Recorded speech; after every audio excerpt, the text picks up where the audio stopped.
सदाशिवसमारम्भां शङ्कराचार्यमध्यमाम् अस्मदाचार्यपर्यन्तां वन्दे गुरुपरम्पराम्.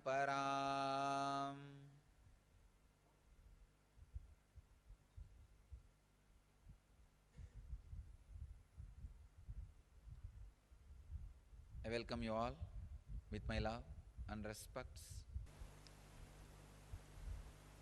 Today's subject for the satsang is wealth, creation and sustenance.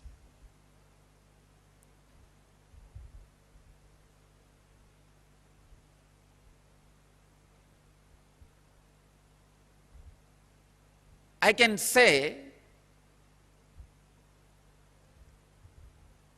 life can be equated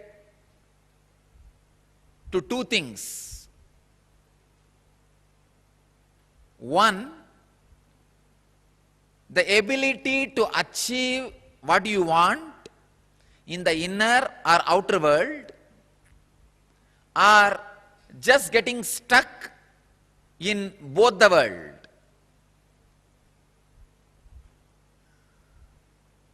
These are the only two equations.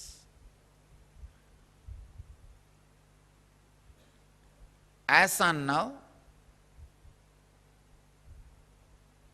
at least people who are sitting in front of me, I can say very clearly there is nobody who doesn't want wealth.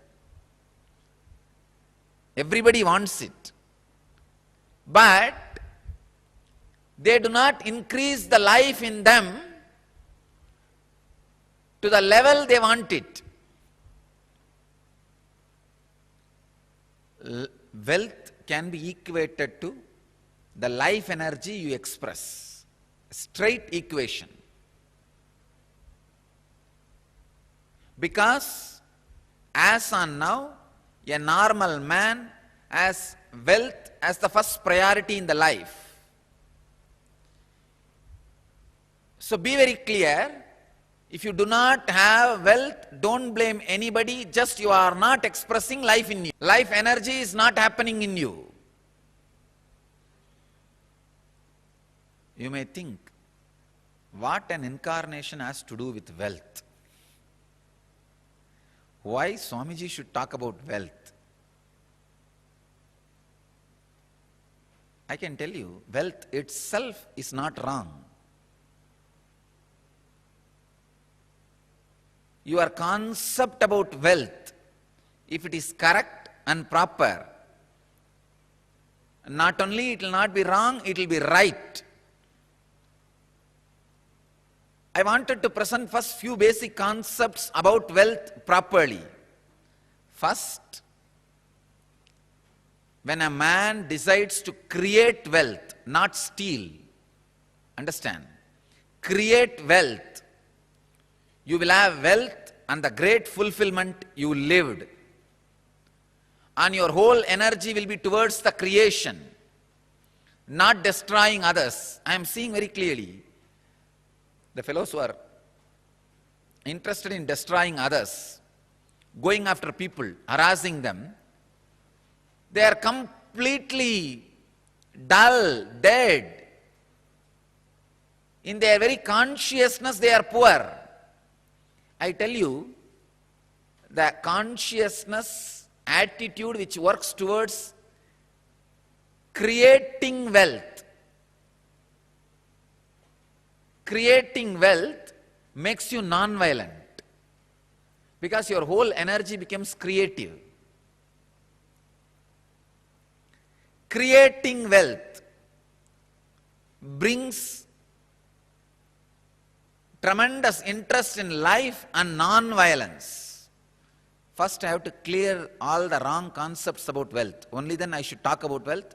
Otherwise you will not be able to grasp why an incarnation, a Paramahamsa should talk about wealth, why a sannyasi should talk about wealth.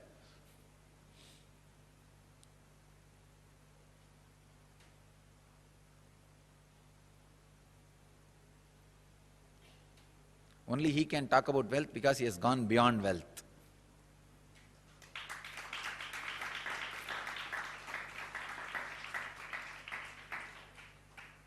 he cannot be made wealthy by wealth. Only a man who cannot be made wealthy by wealth has a right to talk all the secrets about wealth. Only those methods of grabbing, stealing, robbing is wrong, sin. Otherwise, creating wealth, if you are contributing something directly to the people, universe, if you are grabbing from others without contributing anything, that is what is sin. So creating wealth is intrinsic part of life.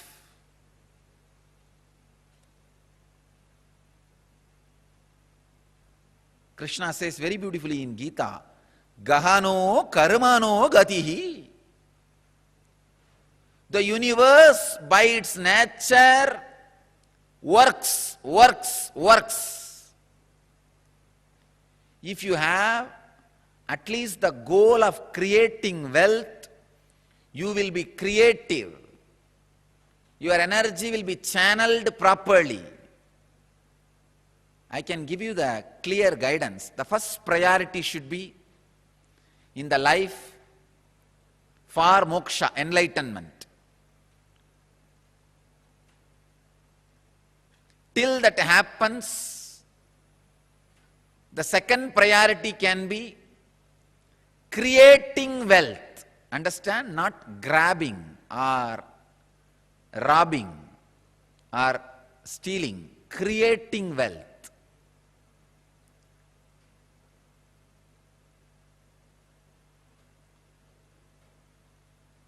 Anything else is a third priority. And I don't want to talk about third priorities. Creating wealth makes you non-violent. Because you will be too busy with the people, with the world, with life, by creating.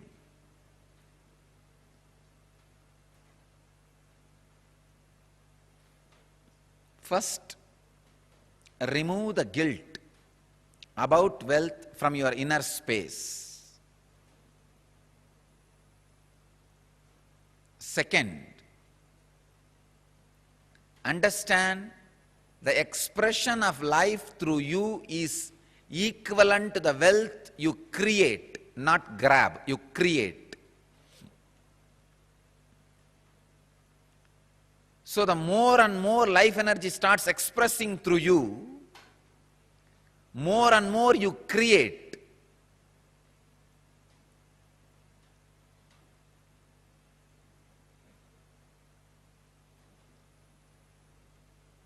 Life energy expression and wealth is one and the same. Seekers always justify their poverty as their spiritual quality and innocence. So if you are not wealthy, understand, if you have decided not to create wealth, great. But if you want to create wealth and not wealthy, if you have a greed for the wealth or a desire for wealth and not wealthy, be very clear, you are not a seeker, you are a seeker. Something is seriously wrong in you. Look into it. Wealth itself is not sin.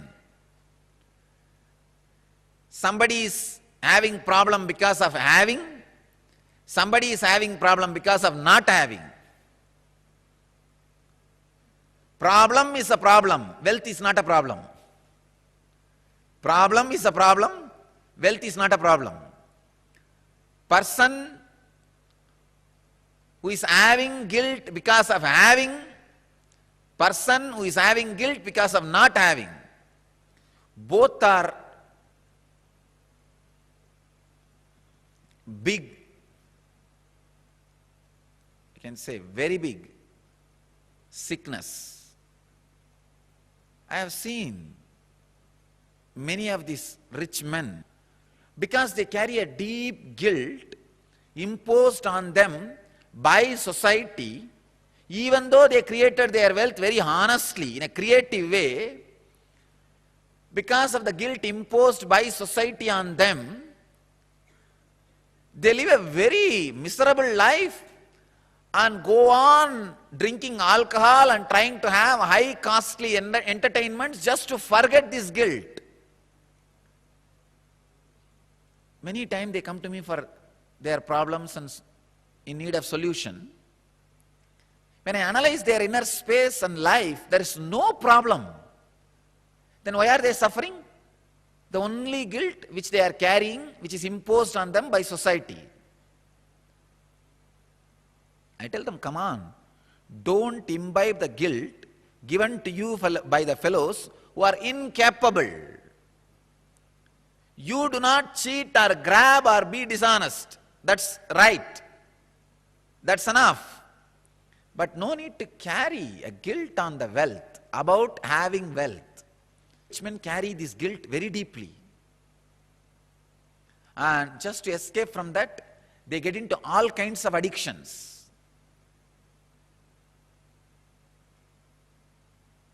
And their life is hell as a fellow who doesn't have money.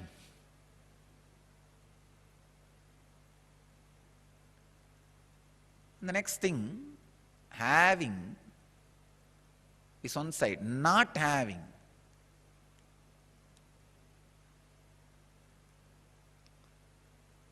This is a very funny side. Having the desire to have wealth, not having it, but giving a valid reason why they are not having it. This is also another important slave mentality.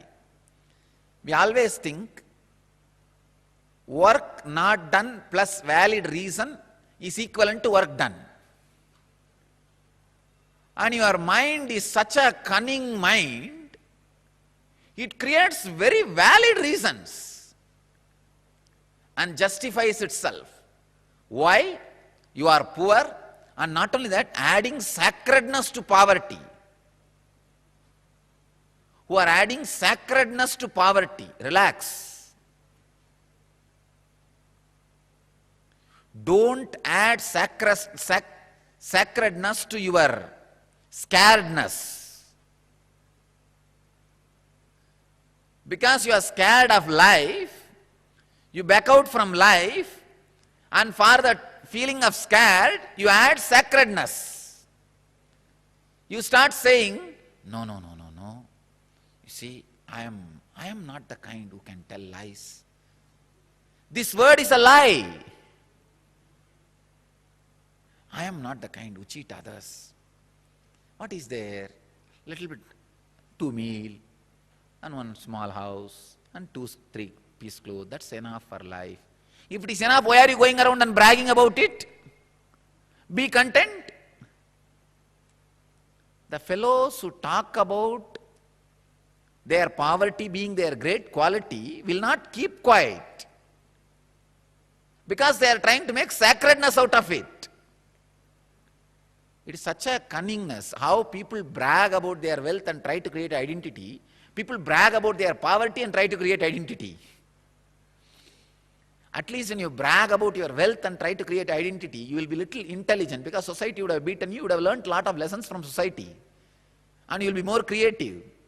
But if you are bragging about your poverty and creating an identity, that is the worst cunning identity. I tell you, I faced all problems in my life only from the fellows who claim they are poor and try to create sacredness for poverty.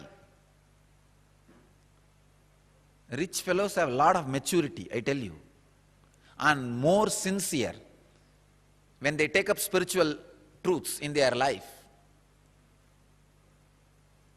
See, I am telling you, I am declaring the new Smriti. I am a Smritikara. Not creating wealth is sin.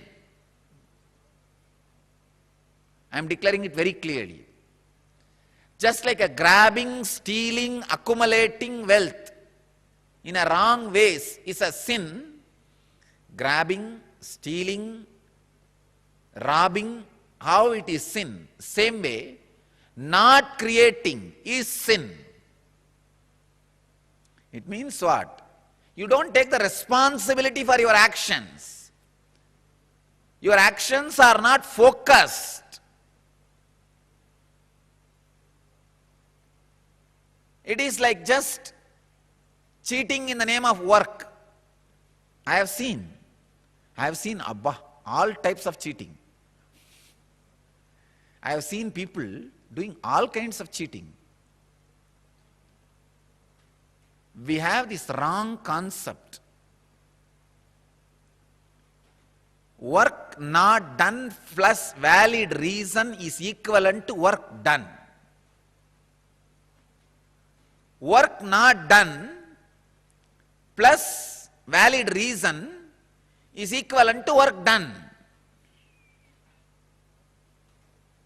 It's a very funny.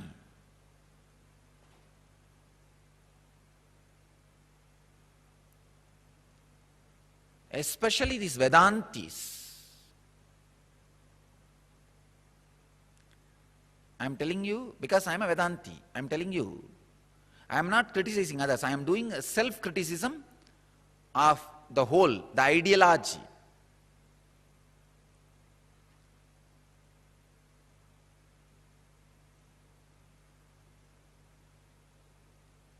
Vedantis missed to give a right understanding about wealth to society.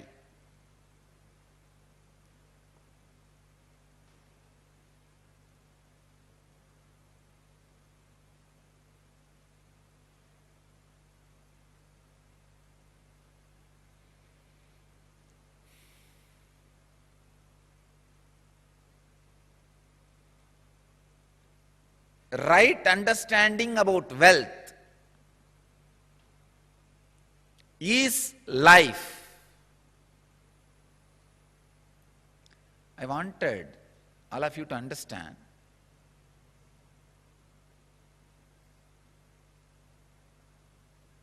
donating or doing charity is nothing wrong, great. Sharing is nothing wrong, great. But being cheated is something seriously wrong. People tend to mix being cheated and charity together. No. If you want to donate and share, great, nothing wrong. But you are doing some work, somebody cheats your money, is something seriously wrong.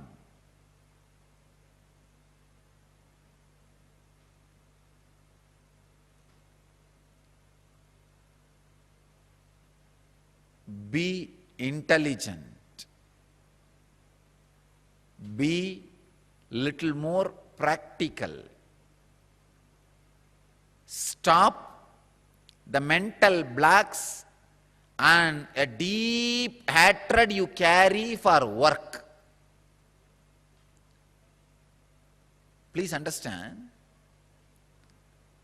as Krishna says, Gahano karmano gadihi.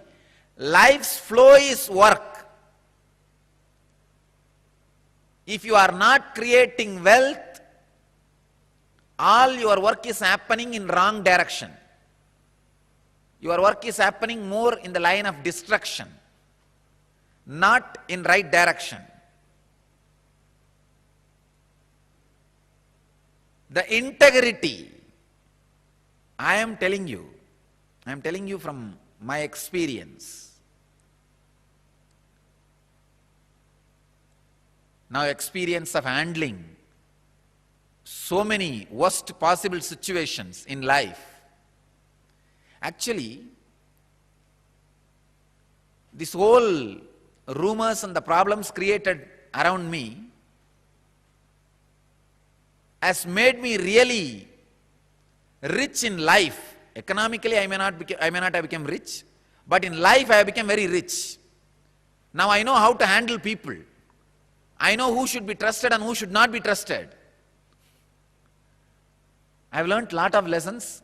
Actually, I tell you, these lessons are really worthy of the money we lost. We lost a lot of money. But these lessons I learned are really worthy because it will be asset forever for the whole future. Sometime, the lessons you learn become more valuable than the situations try to hit you. Look in.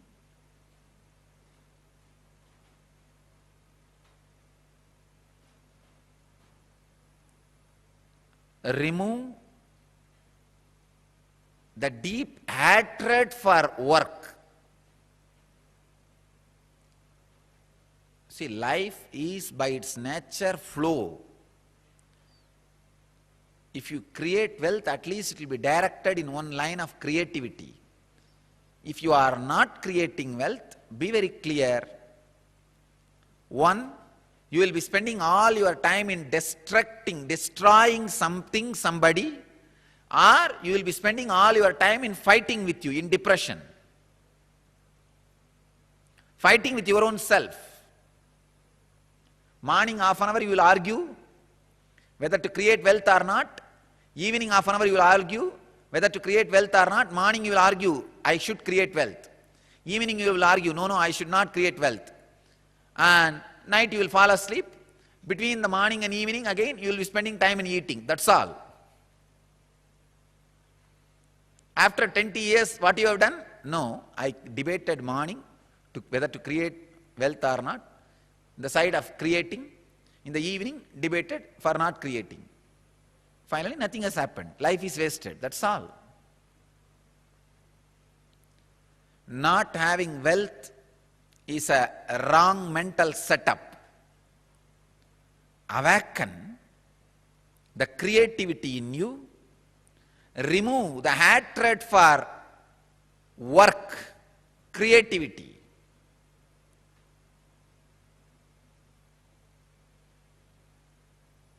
I'll give you further, deeper, exact techniques and process to create wealthy consciousness. First you need to create a wealthy consciousness which is ready to take the responsibility to create and sustain, which is ready to take the responsibility of being creative. For being creative, you need to take many responsibilities. It doesn't happen like a breeze. Even if the breeze happens, you need to be responsible to keep your doors open for the breeze to blow through you, flow through you.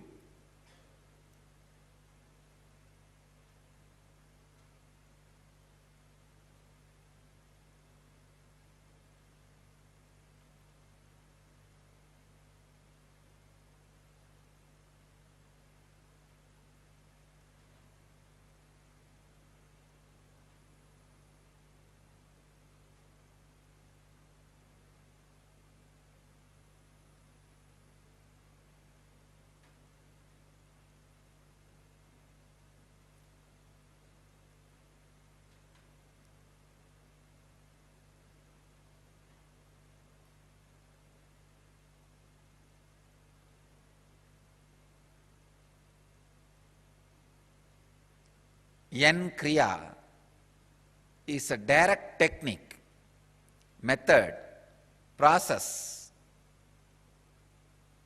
for creating a wealth consciousness in you.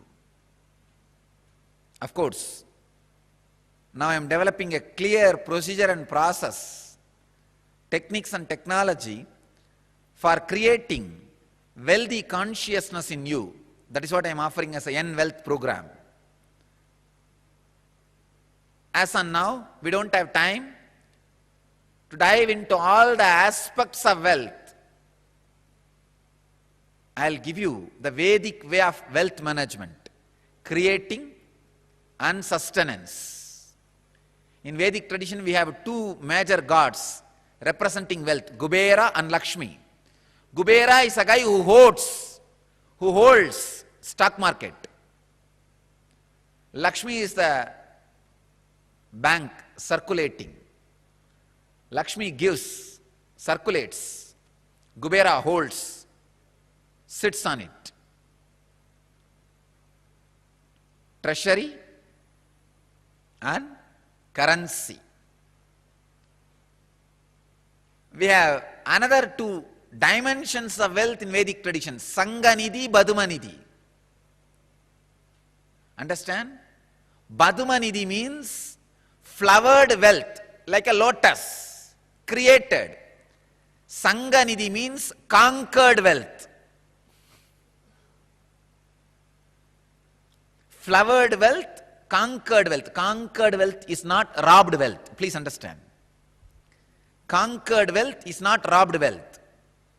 It is not like a Gajni Muhammad coming to Somnath temple and robbing the whole temple, grabbing all the gold and taking it away. No, that is not Sanganidhi. Sanganidhi is conquered from the natural sources. Badumanidhi is made to flower from natural resources. So I'll speak on the different dimensions. Sanganidhi, Badumanidhi means creating way.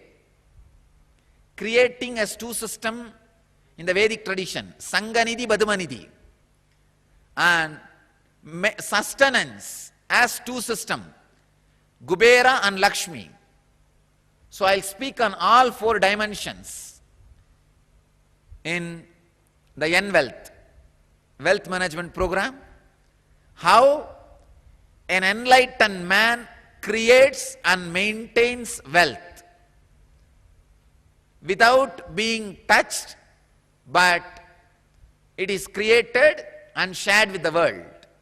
Please understand, I have the right to talk about this subject because I created.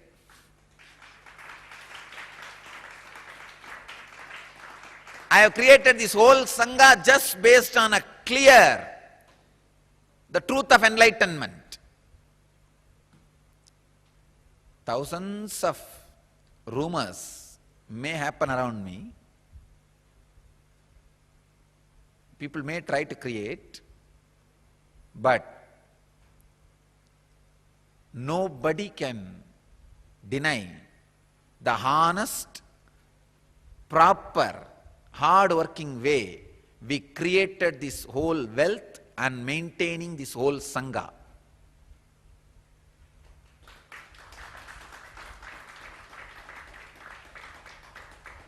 Whenever people donate, I always tell them, wait for at least 1 year. See our activities and lifestyle. Then after that, if you are feeling connected and wanted to support me for what I already delivered to you, give. I wanted you to give only out of gratitude for whatever you have already received. Not expecting anything in the future may be delivered. No. I made it very clear every time when somebody wants to donate. Again and again. And even now I am making it very clear. Anybody wants to donate? See, contribute only for what I already gave you.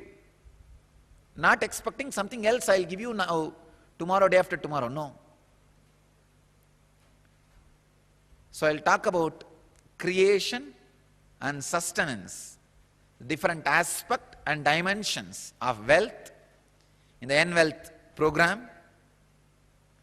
Now, one technique to create the wealthy consciousness in you, which attracts wealth around you, which makes you take the responsibility for your life, not to hide behind work not done plus valid reasons is equivalent to work done. That is the theory with which a slave mentality works, slave mind works. You can't eat the valid reasons. Valid reasons cannot give what you want in the life. Valid reasons are growing out of depression.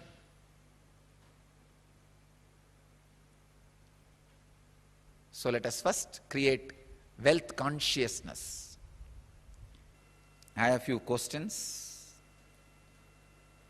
I'll answer these questions. Swamiji, we are exactly 1 month away from April Inner Awakening. Can you say a few words about uniqueness of April Inner Awakening? This Inner Awakening, I'm going to add 3 unique things.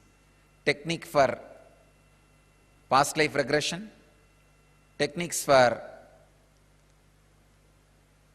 predicting your death, techniques for changing the death, techniques for facing the death and using it as a door to enlightenment, and techniques for levitation. It is going to be a very strong special process and techniques for levitation. One question, I think these are from different centers from around the world. Difference between doing IA and multiple 2-day programs. What is the difference? Won't my mitochondria level increase by doing multiple 2-day programs? See, multiple 2-day programs may increase the mitochondria to a certain level, some maybe 100%, 200%. But the inner awakening is going to increase your mitochondrial cell energy not only to more than 1000%, it is going to work on awakening the deeper strands of DNA. See, today if you work on some idea, some technique, and give a break for 1 week, and again start today, next second time when you start, you have to start from zero. It's a practically from beginning. That is the reason I am telling you, if it is continuous 21 days, the process will be strong, solid and permanent in you. So the continuous 21 days is required, not just mitochondria energy level, to awaken the deeper strands of DNA also. That's the reason I recommend 21-day program than multiple 2-day programs. Multiple 2-day programs are more for introduction and give you the first experience.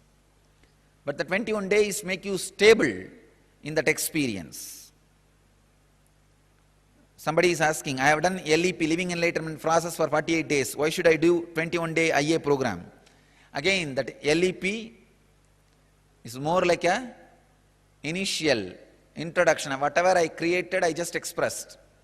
In the 21-day, everything is specially studied, analyzed, organized for the direct experience and permanent experience. That is the reason 21-day inner awakening. I am watching morning Patanjali Yoga Sutras and evening Brahma Sutras regularly. I am experiencing levitation and really enjoying the experience. I feel fulfilled and satisfied. What will I get by attending the inner awakening? Fulfilled and satisfied is the first step for the spiritual growth. In inner awakening, you will enter into the deeper mystical dimensions of ultimate enlightenment. You see,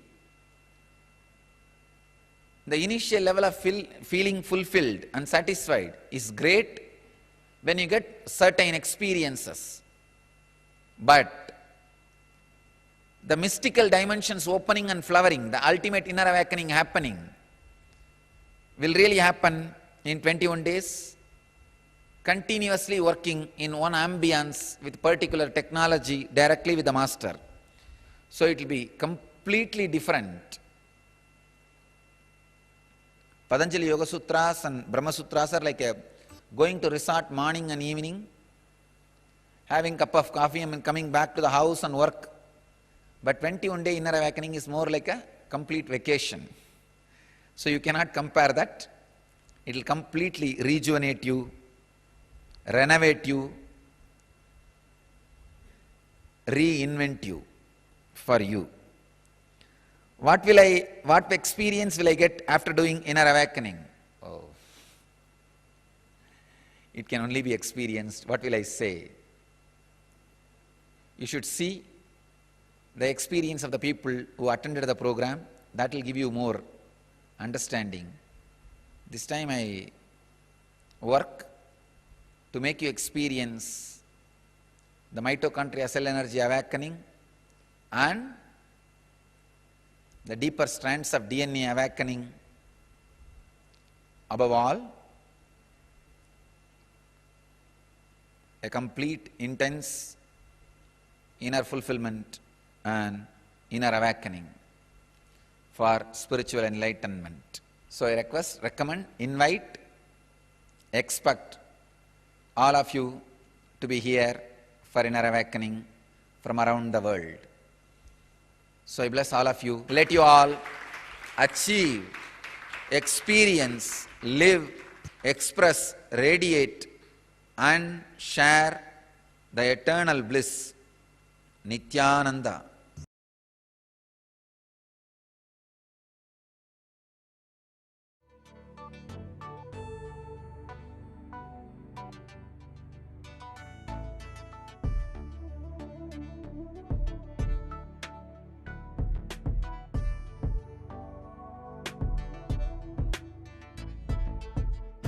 Putting all my trust in you, 'cause you know it's best for me to lead a blissful life, a life with no more strife. Can't believe the things I do, just to spend a little time with you. Nothing will compare, I know you will take care. You're always showing us compassion.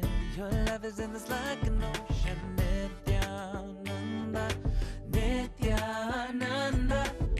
My life's become a meditation. Ever since we had a deep connection.